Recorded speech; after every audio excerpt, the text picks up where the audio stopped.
Hello everyone. So today I want to talk about lucid dreams and whether or not they're just dreams or if they are in fact another layer of reality. I also want to discuss how we define real. So let's start off with some lucid dreaming definitions. So most people would probably define lucid dreaming as becoming aware in the dream that what you're experiencing is not real. I would certainly beg to differ with that. That is not my definition at all. Like I said in a previous video, I do consider all layers of existence to be real in their own way. So personally for me, to demote dreams into the realms of unreal is naive and unfair. So I think the definition needs to be honed, and so I would probably define lucid dreaming as becoming aware in the dream that what you're experiencing is your own manifestation. So skeptics would probably come back at me and say, well, that definition outright proves that dreaming is not real, because if you're manifesting it yourself, how can it be real? But of course, anyone that's familiar with quantum physics will know that our waking life is the exact same thing. Quantum physics has proven to us that in our every day-to-day waking life, we create and manifest what we're seeing through conscious observation of it.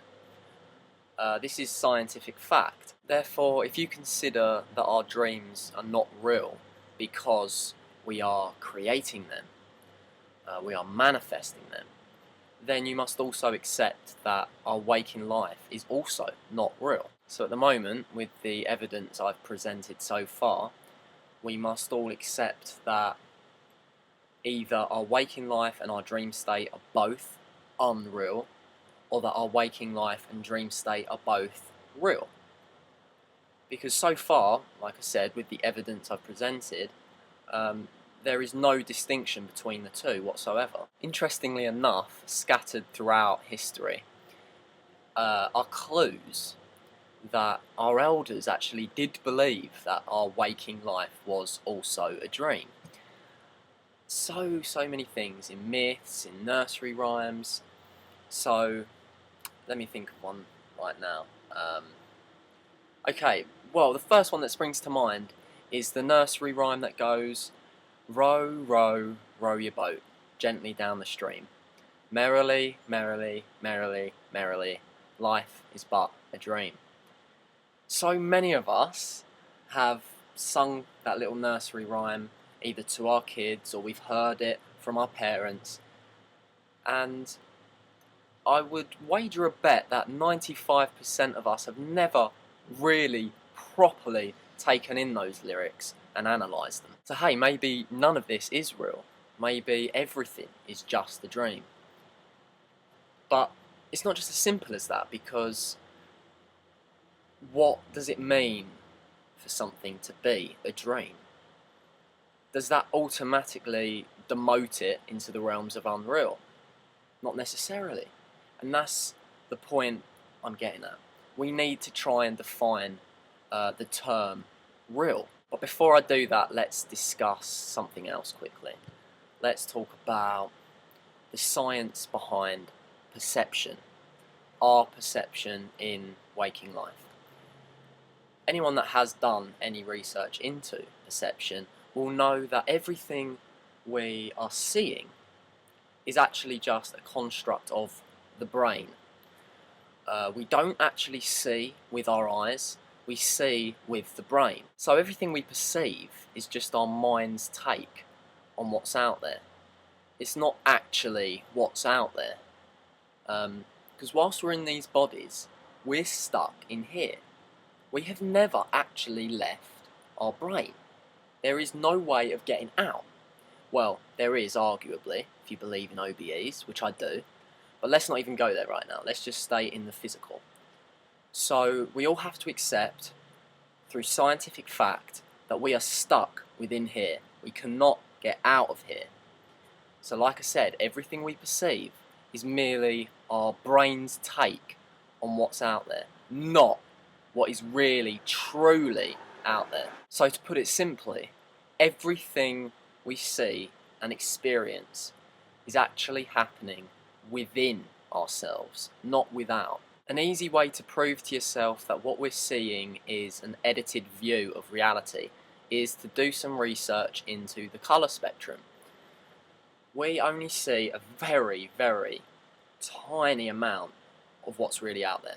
We don't see radio waves, we don't see microwaves, we don't see ultraviolet, we don't see gamma rays, etc., etc. This is all provable scientific fact. So, irrefutably, we are seeing an edited view of reality that is actually occurring within the brain, not outside of ourselves. So as this begins to sink in, we have to accept that our waking life is in fact an illusion of the mind. And wow, doesn't that sound like something else we were talking about a minute ago? Doesn't that kind of sound like dreaming? And so our mainstream accepted version of reality is really, really being questioned here. And you know, none of this is metaphysical or airy-fairy. I've stayed very much rooted within scientific, provable fact. So, what is reality? What is really going on? Something more than meets the eye, right? Okay, before we go any further, I think it's really important that we try and define the word real. Okay? So let's try and do that. And it's hard. It really is hard. This would probably be a good time to pause the video maybe and have a little think to yourself. So I suggest you do that. You don't have to. But I think it would be really great if we could all now take some time out and really, really question what is reality, what is real. Define the word real. Okay, so I think one of the first things that most people will think of is that real is something solid and tangible. That's the first thing I thought as well. But if that is your definition of real, then your waking life is certainly not real. As quantum physics has proven to us, everything we perceive in our waking life as solid isn't. Everything we touch might feel solid to us, but that's just another illusion of the mind. Everything in the universe is in fact pretty much empty. I can't remember the exact percentage, but it's pretty much 99% of everything in the universe is just empty space. So when we hold that cup in our hands, that solid feeling that we register is an illusion. Again, this isn't airy-fairy or metaphysical. This is proven scientific fact. So maybe we could define real as something that evokes a strong emotion within us. That was the second thing I thought of. And yeah, that's fair enough, but if that's how you define real, then you must also define your dreams as real. Because, undeniably, we've all experienced very, very intense emotions within dreams. So I've been discussing this for over 9 minutes now, and we still haven't found any distinction between dreams and waking life. Like I said earlier, at the moment, with the evidence I've presented so far, we've either got to accept that both are real or both are unreal. There is no distinction to be found here. Okay, so let's try one last time to define real. Real is a constant, a running constant. This was the third thing I thought of. And finally, we're getting somewhere.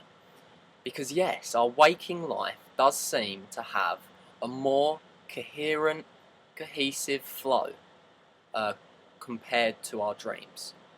So we're finally getting somewhere. I think this is why we perceive our waking life as real and our dreams as unreal. But is the constant we experience in waking life really enough to demote dreams into the realms of unreal? Well, that's exactly what I'm going to be talking about in the next video, so please tune back, and namaste.